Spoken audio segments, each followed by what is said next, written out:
قل أوحي إلي أنه استمع نفر من الجن فقالوا إنا سمعنا قرآنا عجبا۔ السلام علیکم ورحمۃ اللہ وبرکاتہ۔ ناظرین، علماء سے روبرو کی محفل میں اور مجلس میں ہم آپ کا پھر دوبارہ خیر مقدم کرنے جا رہے ہیں، اور ہمارے ساتھ جڑے ہوئے فضل شیخ دکتور حافظ عبد المقیت مدنی حفظہ اللہ۔ چلیے پہلے شیخ سے ملاقات کریں گے اور پھر اس کے بعد ہم اپنی بات کا آغاز کریں گے۔ السلام علیکم ورحمۃ اللہ وبرکاتہ۔ وعلیکم السلام ورحمۃ اللہ کیا حال ہے وبرکاتہ۔ شیخ؟ اللہ کا فضل ہے شیخ۔ شیخ آج میرا اشکال ہے، اچھا سبحان اللہ۔ جنتا کا نہیں، میرا ہے۔ جی شیخ اگر علاج کرنے کے دوران آ گیا انہیں مہمان، جی تو اسے بات کیسے کرنا، السلام کیسے ڈسکس کرنا اس سے؟ بسم اللہ الرحمن الرحیم وبہ نستعین وصلی اللہ علی نبینا محمد وعلی آلہ وصحبہ اجمعین۔ آپ نے صحیح لفظ استعمال کیا، مہمان ہی ہے وہ۔ وفیکم بارک۔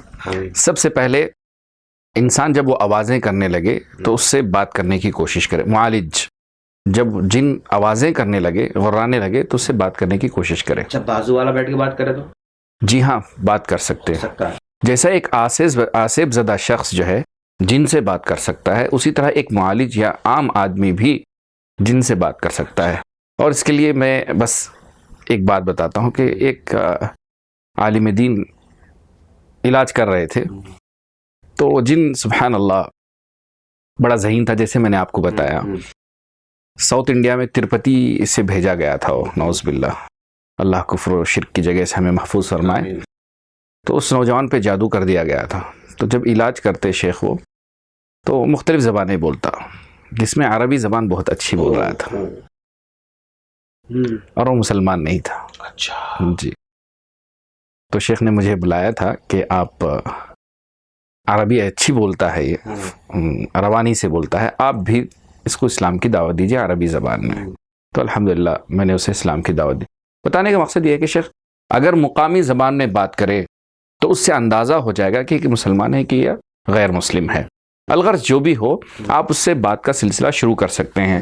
تو سب سے پہلے طریقہ یہ ہے کہ اس مہمان سے پوچھا جائے کہ بھائی آپ آئے کیوں ہو؟ آنے کا، آپ کی آمد کا مقصد کیا ہے؟ مقصد کیا ہے؟ کیا بات؟ مہمان نوازی میں سب سے پہلے یہ ہے کہ آپ جب وہ حاضر ہو جائے تو آپ سب سے پہلے پوچھیں گے کہ بھئی آئے کیوں ہو، کس خوشی میں آپ تشریف لائے ہیں؟ جی جی جی، جیسے ہمارے شہروں کی زندگی میں شیخ ایک عجیب سی بات ہے جی ہاں کہ شہروں کی زندگی میں ہماری جب کوئی مہمان آتا ہے تو ہمارے چہرے پر بل پڑ جاتے ہیں، کیا بات ہے، مسکراہٹ غائب ہو جاتی ہے، صحیح بات۔ اور ہم ان کی آمد سے پہلے آپ جائیں گے کب پوچھتے ہیں۔ تو اس سے وہی پوچھنا ہے، بھائی آئے کس خوشی میں، آئے اور کیوں؟ جاؤ گے کب؟ الغرض سوال سب سے پہلے یہ ہونا چاہیے کہ آپ کیوں آئے اور کیوں انہیں تکلیف دے رہے ہو۔ تو آنے کا مقصد وہ بتائے گا، یا تو بلا وجہ آیا ہوا ہے تنگ کرنے کے لیے، یا تو عشق و محبت کی وجہ سے آیا ہوا ہے، یا نظر بد کی وجہ سے مسلط ہو گیا ہے، یا پھر جادو کی وجہ سے مسلط کروایا گیا ہے۔ تو الغرض وہ اپنا سبب بتائے گا۔ تو سبب بتانے میں سچا بھی ہو سکتا ہے، وہ جھوٹا بھی ہو سکتا ہے۔ جیسے رسول صلی اللہ علیہ وسلم نے کہا صدقک وہو کذوب، وہ جھوٹا ہے لیکن اس نے سچ کہہ دیا۔ تو یہ ہے کہ معالج کا غلبہ کتنا قوی ہوتا ہے، اتنا زیادہ تاثیر اس پر ہوتی ہے، اتنی زیادہ تاثیر ہوتی ہے، اور اتنا زیادہ وہ سچ بولتا ہے۔ جی ہاں، یہ رہی بات جب وہ بتا دے کہ کس وجہ سے آیا ہے۔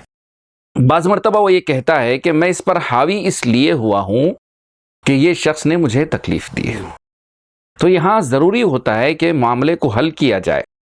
آپ بتائیں کہ یہ مریض آپ کو دیکھ نہیں سکتا، تو آپ کو جو تکلیف پہنچی ہے لاشعوری طور پر پہنچی ہے، دانستہ طور پر، انجانے میں ہوئی ہے، دانستہ طور پر نہیں ہوئی ہے۔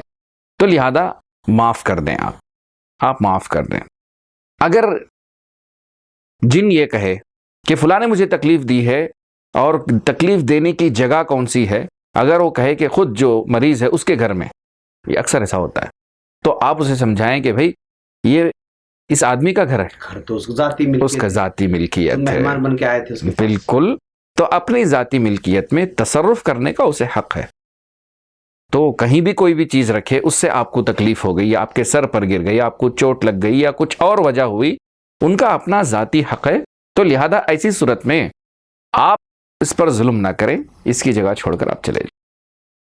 تو سمجھ جاتے ہیں, غالباً سمجھ جاتے ہیں. اگر جادو کی وجہ سے ہو, جو بھیجا گیا جن جادو کی وجہ سے ہے, تو اس صورت میں پوچھنا یہ ہے کہ وہ جادو کیا ہوا سامان, جادو کی ہوئی چیز کہاں ہے, اس کی جگہ بتاؤ. تو اکثر یہاں پر شیخ نور الدین جھوٹ بول دیتا ہے شیخ, اور یہ ہوتا ہے کہ آپس میں لڑانے کی کوشش کر دیتا. آپ کے بھائی نے بھیج دیا, آپ کے بھائی نے کروایا, آپ کی نند نے کروایا, آپ کی ساس نے کروایا, آپ کی بھاوج نے کروایا, آپ کی بہن نے کروایا. الغرض اتنا نکما ہے کہ کبھی کہے تمہارے ماں باپ نے کروا دیا. تو اکثر جھوٹا ہوتا ہے وہ. تو معالج کو بھی چاہیے کہ فوراً اس کی باتوں میں تصدیق نہ کرے. ہاں, لیکن یہ ہے کہ اگر وہ بتاتا ہے اور خود مریض کو خواب میں یہ چیزیں بتائی جاتی ہیں, اللہ رب العزت بتاتا ہے کہ بھئی ایسے اسی جگہ رکھا ہے, تو اس جگہ کھود کر وہ چیزیں نکال لینی چاہیے.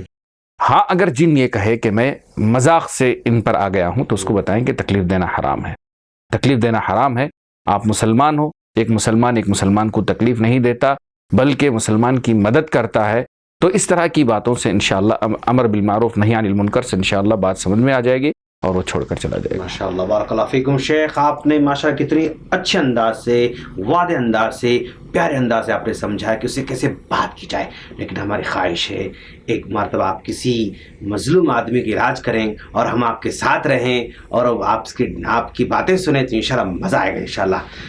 ہم ایسا سچویشن آنے کی دعا نہیں کر رہے ہیں, لیکن جو ہے خواہش تو ہماری ضرور ہے. بارک اللہ فیکم شیخنا, اللہ برکت دے آپ کی عمر میں, آپ کی باتوں میں, آپ کی زبان میں, اللہ تاثیر عطا فرمائے, آمین. ناظرین, ملاقات کریں گے ہم اگلی ایپیسوڈ میں اگلے سوال کے ساتھ انشاءاللہ. تب تک آپ انتظار کرتے رہیے, ویٹ کرتے رہیے ہمارے اگلی ایپیسوڈ کا. السلام علیکم ورحمۃ اللہ وبرکاتہ.